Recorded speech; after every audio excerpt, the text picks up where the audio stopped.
नमस्कार साथियों, अनुष्ठान क्लास में आप सभी का बहुत बहुत स्वागत है। केबीएस पीआरटी के लिए हिंदी पाठ्यपुस्तक में कक्षा 5 की हम बुक पढ़ रहे हैं। इस क्रम में आज हम पढ़ेंगे इसी का छठा चैप्टर। लेकिन छठा चैप्टर एक अलग टॉपिक में आता है जिसका नाम है बात का सफ़र। ठीक है, तो हम बात का सफ़र देखते हैं कि बात का सफ़र है क्या। तो यहाँ पे अलग अलग कम्युनिकेशन सिस्टम देख रहे होंगे आप, सैटेलाइट, टेलीफोन, लेटर। ठीक है, यहाँ पे कई प्रकार के लेटर हैं, फैक्स मशीन है, यहाँ पे कंप्यूटर है, ठीक है, और मेल है। ये चीज़ें आप इसमें देख पा रहे हैं। तो बात के सफ़र में हम बात करेंगे किस चीज़ की? वेब कैमरा की, कम्युनिकेटर, कबूतर, इंटरनेट, पोस्ट कार्ड, हरकारा, संकेत भाषा, कुरियर, टेक्स्ट मैसेज, ईमेल। इस लंबी सूची में और क्या जोड़ा जा सकता है? इन सभी को में क्या समानता है? सड़कों के चौराहे पर खड़ा ट्रैफिक पुलिस का आदमी क्या करता है? कथक भरतनाट्यम कैसे शास्त्रीय नृत्य की भाव भंगिमाएँ अभिव्यक्त करती हैं? या फिर एक क्लास में जहाँ टीचर पढ़ाने में मशगूल हों, दो बच्चे आंखों के इशारे से ओठों को हिलाकर या किसी कागज़ के टुकड़े पर कुछ लिखकर क्या कर रहे होंगे?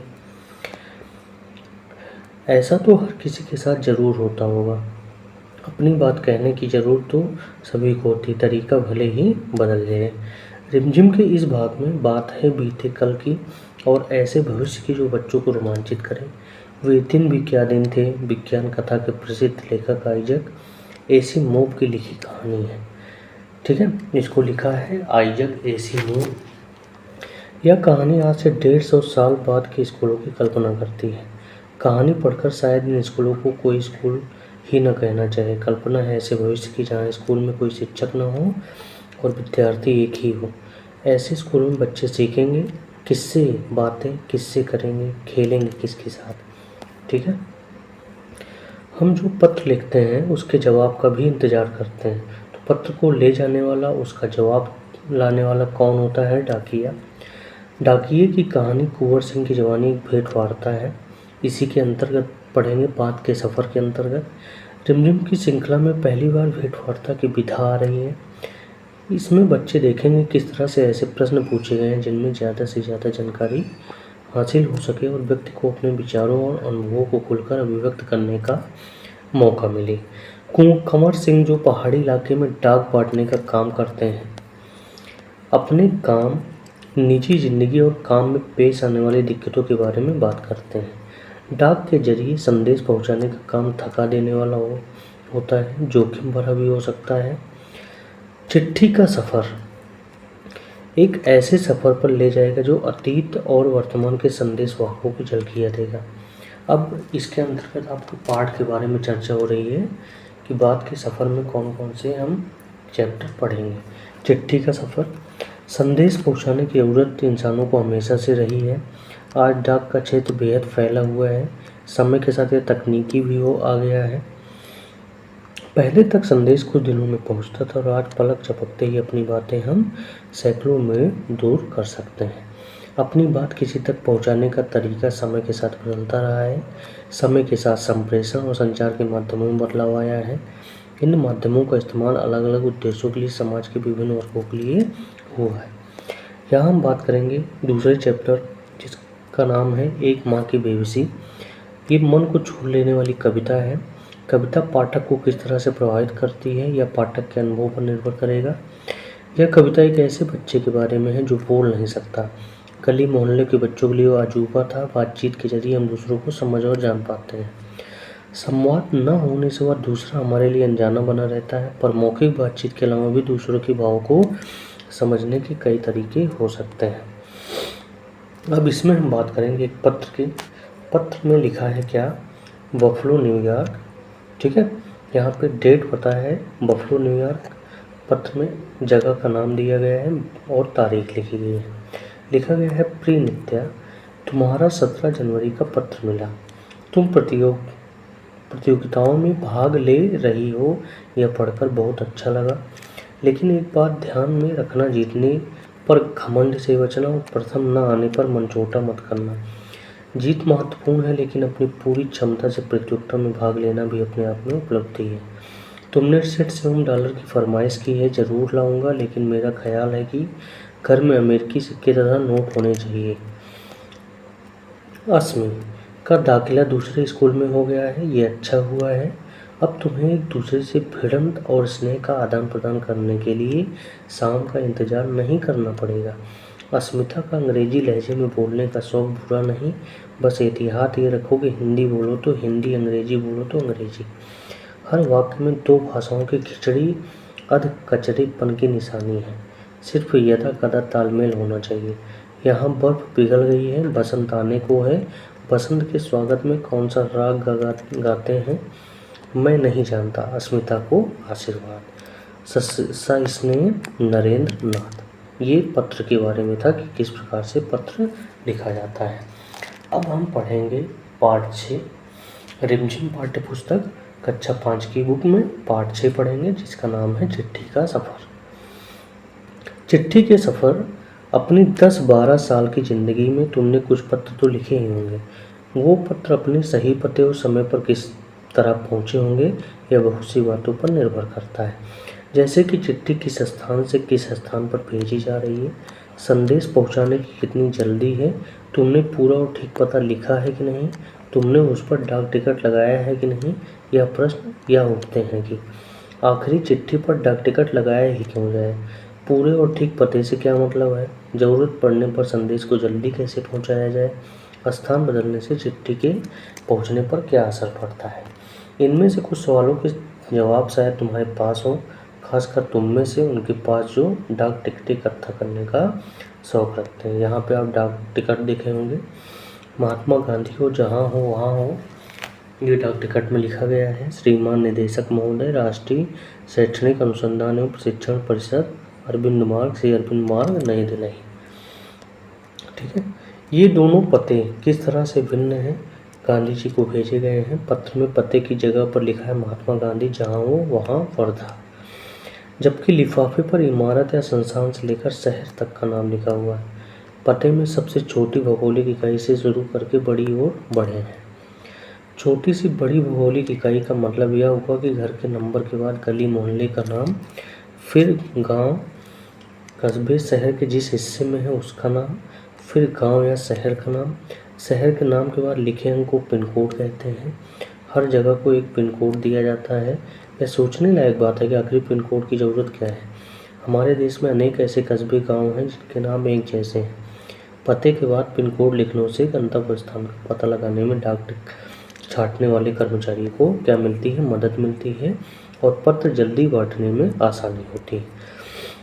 अब बात आती है पिन कोड की शुरुआत कब हुई। तो पिन कोड की शुरुआत 15 अगस्त 1972 को ही डाक तार विभाग ने पोस्टल नंबर योजना के नाम से की। जाहिर है कि गांधी जी को मिले इस पत्र और उन्हें मिले किसी भी पत्र पर पिन कोड लिखा रहता है। अब पिन कोड का पूरा नाम क्या है।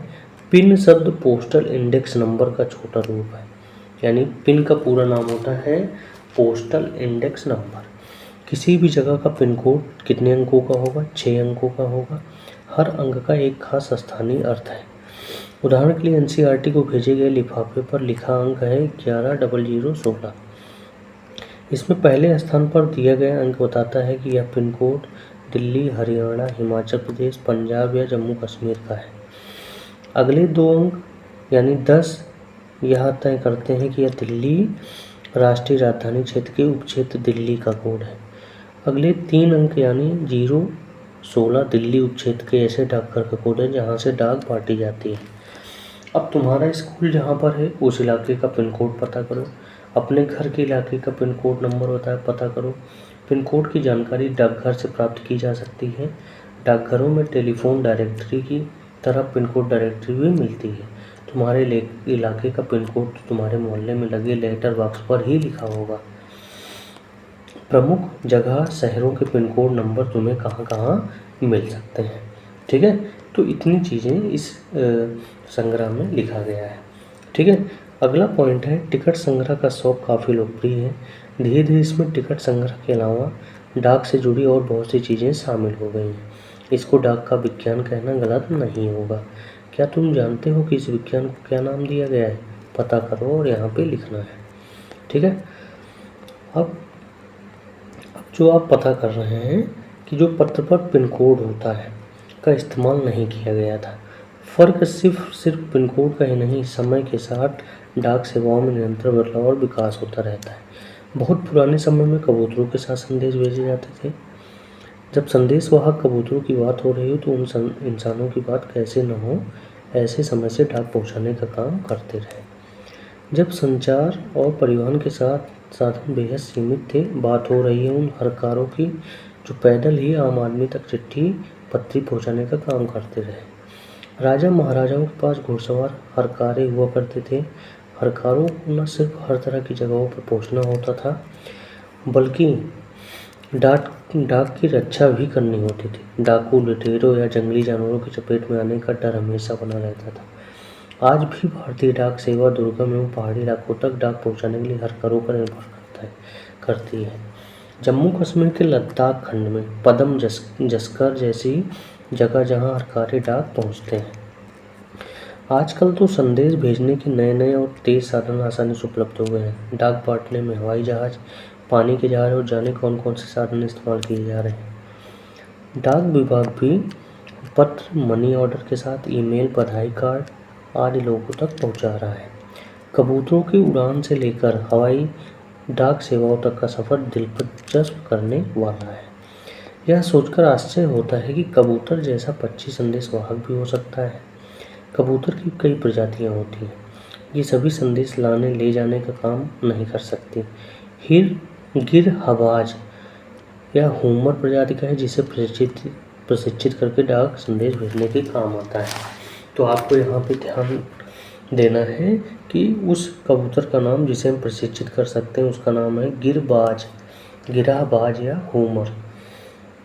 आखिर कबूतर अपना रास्ता ढूंढ कैसे लेता है? उन प्रवासी पक्षियों के बारे में सोचो और पता करो कि वो कैसे सैकड़ों मील का रास्ता और सही जगह तय कर पाते हैं। उड़ीसा पुलिस खास तौर पर हुमर कबूतरों का इस्तेमाल राज्य के कई दुर्गम इलाकों में संदेश पहुंचाने के लिए कर रही है। कानून व्यवस्था, संकट और अन्य मौक़ों पर संदेश के लिए कबूतर बहुत ही उपयोगी साबित हुई। कबूतरों की संदेश सेवा बहुत सस्ती है और उन पर खास खर्च नहीं होता। इन कबूतरों का जीवन काल 15 से 20 साल होता है और 8-10 साल तक वे बहुत अच्छा काम करते हैं। स्वस्थ कबूतर एक दिन में 1000 किलोमीटर तक का सफ़र कर सकता है।